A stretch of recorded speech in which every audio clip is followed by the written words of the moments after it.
In the name of Almighty Allah, who's the most merciful and the most compassionate, who's the creator of the creatures, who's the king of the kings. Hello dear students, I hope you're all doing well, safe and sound. Welcome to our new lesson. Grade 9 English book, Unit 13, Lesson 4, Part 1, page 141 and 142. با نام یاد خداوند بخشاینده و مهربان. السلام علیکم شاگردای عزیز. خدا کنه خوب، جور، صحت و سلامت باشین. خوش آمدین به درس جدید ما و شما. کتاب انگلیسی صنف 9 فصل 13 درس 4 بخش اول صفحات 141 و 142. So dear students, before we start our new lesson, we are going to review what we have studied in the previous lesson. خب شاگردای عزیز، قبل از اینکه بریم و درس جدید خود آغاز کنیم، چه خوب است یک مرور کوتاهی داشته باشیم به درس گذشته خود. In the previous lesson we have studied 3 sections. ما شما در درس گذشته 3 بخش را آموختیم. The first section was conversation. اولین بخش محاوره بود. The second section was grammar. دومین بخش دستور زبان بود. And the last section was writing. و آخرین بخش نوشتن بود. خواندیم یاد گرفتیم. So in today's lesson we will study 3 sections. خب در درسی که قرار است امروز ما شما بخوانیم یاد بگیریم، قرار است که 3 بخش را بیام. برای حمایت از ما چینل بیگم اکادمی را سابسکرایب کنید و سپس زنگوله را فشار دهید تا به تمام ویدیوهای درسی ما دسترسی داشته باشید و از آنها مستفید شوید. The first section is Phonics. اولین بخش صداشناسی. The second section is grammar summary. دومین بخش خلاصه دستور زبان. And the last section is speaking. و آخرین بخش صحبت کردن است که ما شما امروز میخوانیم و یاد میگیریم.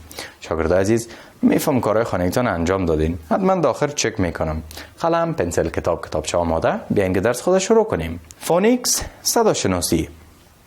ببینین شاگردای عزیز، 2 صدای بسیار جالب F و V. درست؟ ببینین F چی است؟ voiceless. V voiced. یعنی یکیش صدادار، یکیش بی صدا. شما اگر تلفظ کنین مثلا فن و تلفظ کنین ون، شما تفاوتش احساس میکنین. خب کوش کنین ون، فن، ون، فن، ون. درست؟ با تصویر نگاه کنین، شما درک میکنین که از کجا صدا میآید. فن، ون. خب بریم اکتیویتی بعدی خود که چی گفته شده؟ Listen to your teacher while he is reading the following words and repeat after him. با معلمتان گوش بدهید زمانی که کلمات چی را میخوانه؟ زیل را میخوانه و بعد از معلمتان تکرار کنین. Your teacher will explain the differences between the pronunciation of F and V. خب گفته شده که با معلمتان گوش کنین و بعد از معلمتان تکرار کنین. من میخوام شما گوش کنین و گفته شده که معلمتان بعض فرق‌ها و تفاوت‌های صدای F و V را بر شما میگه که حتما من براتون میگم. درست؟ دقت کنین، من براتون میخوانم. Leave، leave. Vase، face. Half، half. Fan، van. Few، view. Wheel، feel. دقت کردین شاگردای عزیز؟ بسیار جالب است. feel، wheel. شما میتونین که تمرین کنین. شما زمانی که خودتان این را تلفظ کنین، مثلا leave، leaf، leave، leaf. شما احساس میکنین که صدا از کجا میآید. درست؟ شما تمرین کرده برید صدای F و V را. خب پیش بریم شاگردای عزیز، ببینیم اکتیویتی بعدی بر ما شما چی گفته شده. Complete each sentence with suitable words from the box. خب شاگردای عزیز، بر ما شما یک باکس داده شده. در داخل از این باکس بعض کلمات وجود داره و بر ما شما گفته که جملات را تکمیل کنین با استفاده از کلمات در باکس. بیاین که تکمیل کنیم. The first one، اولش ببینین شاگردای عزیز. Last، خانه خالی. We went to، خانه خالی. A village in Paran. خب بیاین که تکمیل کنیم. Last February we went to چارکار a village in پروان. فبروری گذشته یعنی ماه فبروری گذشته ما رفتیم کجا رفتیم؟ تو چارکار a village in پروان. ما رفتیم به چارکار یک قریه است در پروان. شما همین دو کلمه را از این باکس استفاده کردیم درست؟ خب شاگردان عزیز یک دانشمه براتون انجام دادم راهنمایی کردم بقیه‌اش شما میتونین که می رقم انجام بدین. خب پیش بریم بخش بعدی خود grammar summary خلاصه دستور زبان. making requests درخواست دادن accepting refusing قبول کردن و هم رد کردن. شاگرد عزیز بسیار یک درس جالب است درس مفید دقت کنین شاگرد عزیز یک مرور میکنیم ما شما. خب اگر کسی از ما شما سوال کنه که شما چه رقم در زبان انگلیسی بر کس درخواست میتین یا از کس چی را طلب میکنین مثلا یک چیز را از کسی میخواین به طور مؤدبانه چگونه بیاین کار کنیم. ببینین would you mind cooking the meat would you mind cooking the meat آیا میشه که شما گوشت را بپزین پخته کنین بسیار مؤدبانه. اگر ما شما rudely هم تو به طور عادی بگوییم میگیم که cook the meat اما گوشت را پخته کو اما به طور مؤدبانه بسیار politely ما برشان میگیم would you mind cooking the meat آیا میشه که گوشت را شما پخته کنین بپزین؟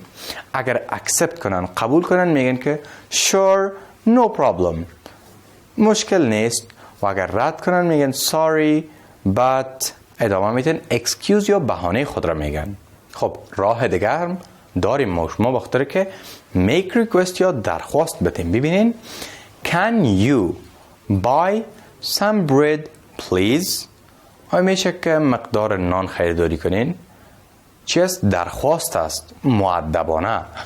ما شما میتونیم که با دیگه طریقه بگوییم اما مؤدبانه نمیشه دیگه درست بگوییم که نان بخر درست؟ نه میگیم آیا میشه که نان بخرین؟ مقدار نان بخرین؟ Can you buy some bread please اگر accept کردن یا قبول کردن میگن yes of course definitely اگر نکردن میگن sorry I can't sure but بهانه خود را پیش میکنن. خب ببینین مثال بعدی would you chop the onions please آیا میشه که پیاز را توته کنین لطفاً sure okay مشکل نیست انجام میدم. could you make me a cup of tea please میگه آیا میشه بر من یک پیاله چای درست کنین یک پیاله چای دم کنین. این رقم ما شما میتونیم که درخواست بدیم بسیار به شکل مؤدبانه. خب بخش بعدی چه ببینین complaints apologize excuses. خب شاگرد عزیز complaints شکایت ها. خب شکایت چگونه؟ I'm afraid excuse me but I hate to tell you this but I'm sorry to bother you but ببینین شاگرد عزیز شکایت ها را که شما میکنین مثلا یک شکایت دارین درست مثلا در صنف ما صحیح درس نمیتم و جلال یاسر تصمیم میگیرن که از استاد شکایت میکنیم درست شما بسیار مؤدبانه میتونین که شکایت کنین میتونین بگوین که یکی از راهایش که در کتابم مثال آورده میتونین بگوین I hate to tell you this but اگر ما شما دانه به دانه لغت به لغت یا کلمه به کلمه معنا کنیم اتو معنا میته که من نفرت دارم ما بعدم یک ایره بر شما بگویم اما مفهومش چی است شاگرد عزیز مفهومش ای است که یعنی نمیخواستم که گپ بگویم یا نمیخوایم که شما را آزرده بسازم اما استاد خوبش درس نمیدی یاد نمیگیریم درست این رقم شما میتونین که انجام بدین I hate to tell you this but یعنی که متاسف هستم که گپ میگم نمیخوایم که شما را آزرده بسازم اما اینی مشکل است درست apologizes خب معذرت خواهی I'm sorry to hear that زمانی که قاسم و یاسر باز مرا گفتن که I hate to tell you this but ما متاسف هستم که گپم میگم but you can't teach as well. تو ما را درست درس داده نمیتونی. باز ما برش apologizes چی میکنم؟ معذرت خواهی میکنم، میگم که I'm sorry to hear that. بسیار متاسف هستم که گپم از شما میشنوم. بعدش چی میکنم؟ ادامه میدم. خب excuses مگرم یکی از شاگرد عزیز شکایت میشه apologizes قبول میکنی، معذرت خواهی میکنی، عذر خواهی میکنی. اما excuses بهانه پیش کرده میری. درست؟ مثلا ببینین یک مثال را از سر تا آخر کار میکنیم. ببینین گفتش در قسمت complaints شکایت داره، میگه که I hate to tell you this but the food is not as good as usual. معذرت میخوایم که بر شما میگم مگرم غذا مثل هر وقت خوب نیست. اگر عذرخواهی کنه طرف مقابل میگه که I'm awfully sorry بسیار زیاد معذرت میخوایم. اگر بهانه پیش کنه excuses میگه که our chef is sick سرآشپز ما مریض است. بهانه میکنه دیگه. خب بر ترتیب شاگرد عزیز پیش بریم ببینیم اکتیویتی بعدی چی گفته شده. In pairs کار جوری است شاگرد عزیز. Complete the following conversation and then practice it in front of the class. محاوره زل را تکمیل میکنین و بعدش در روی صنف کار میکنین. خب ببینین مادرش میگه آمنه this soup is really delicious. احمد but it's خانه خالی it's cold. آمنه is it maybe because the AC is on. Could you خانه خالی please it means request. خب شاگرد عزیز چی است؟ این محاوره رو شما تکمیل میکنین. ببینین ریکوست گفته شده یعنی درخواست میکنه. ما شما قبلا خواندیم دیگه که بر درخواست کردن از چی استفاده میکنیم؟ از could، would و دیگه مدل ورب ها استفاده میکنیم. این تکمیل کنین و در روی صنف پیش صنف انجام بدین. خب بریم بخش بعدی خود. Speaking صحبت کردن. In pairs کار جوری است شاگرد عزیز. Do the health diet activity. رژیم غذایی سالم را شما انجام بدین. خب چگونه انجام بدین؟ بیاین که بخوانیم. Student A شاگرد اول چی میکنه؟ You are a doctor. شما یک دکتر هستین. Look at your patient's information sheet. با ورق معلومات مریضتان شما ببینین. یک نفر چی است؟ دکتر است. مثلا جلال دکتر است و کمیل مریض است. درست؟ با ورق معلومات کمیل میبینه. چی میکنه؟ Ask him or her what he or she has for breakfast, lunch and dinner. و ازش پرسان میکنه میگه که کمیل تو در نان چاش، نان صبح و شب چی خوردی؟ Listen to him or her and request him or her to go on a diet in order to help overcome the health problem. و شما گوش میکنین به محاوره اونها، به گپهای اونها تا ای که چی کنین؟ شما یک نظریه بتین، شما یک چی پیشنهاد کنین؟ یک ریکوست یا درخواست بتین بر کمیل که چی کنه؟ یک رژیم غذایی بگیره تا خوبتر شوه. Student B, your doctor is going to ask you what you have for your meals. He or she is going to request you to change your diet. Accept or refuse politely. خب کمیل دقت کو. آل student B کمیل شده. دکتر از پرسان میکنه تو چی خوردی چی نخوردی و بعد از این بر تو میگه که امیر رژیم غذایی تا تبدیل کنی، تغییر بدی. و تو چی میکنی؟ دلت که اکسپت میکنی، قبول میکنی یا رد میکنی، اما politely مؤدبانه. خب شاگرد عزیز یک اکتیویتی رو انجام بدین.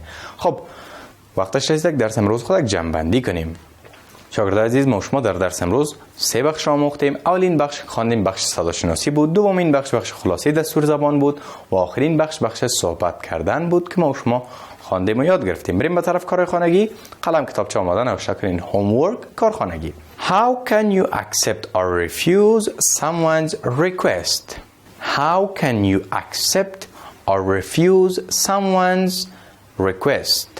شاگرد عزیز شما چگونه میتونین که درخواست یک شخص را، یک نفر را رد کنین یا قبول کنین؟ البته politely مؤدبانه. یک سوال از شاگرد عزیز کارخانگی. این در کتابچه‌تان برسانین، نوشته کنین و حل کنین. درست؟ خب شاگردای نهایت عزیز، این بود درس امروز ما شما. خدا کنه که یاد گرفته باشین. تا درس آینده باز هم یکی دیگه خودم می‌بینیم. شما رو به الله یکتا و بین. قبل از آغاز درس بعدی وقفه کوتاه می‌گیریم.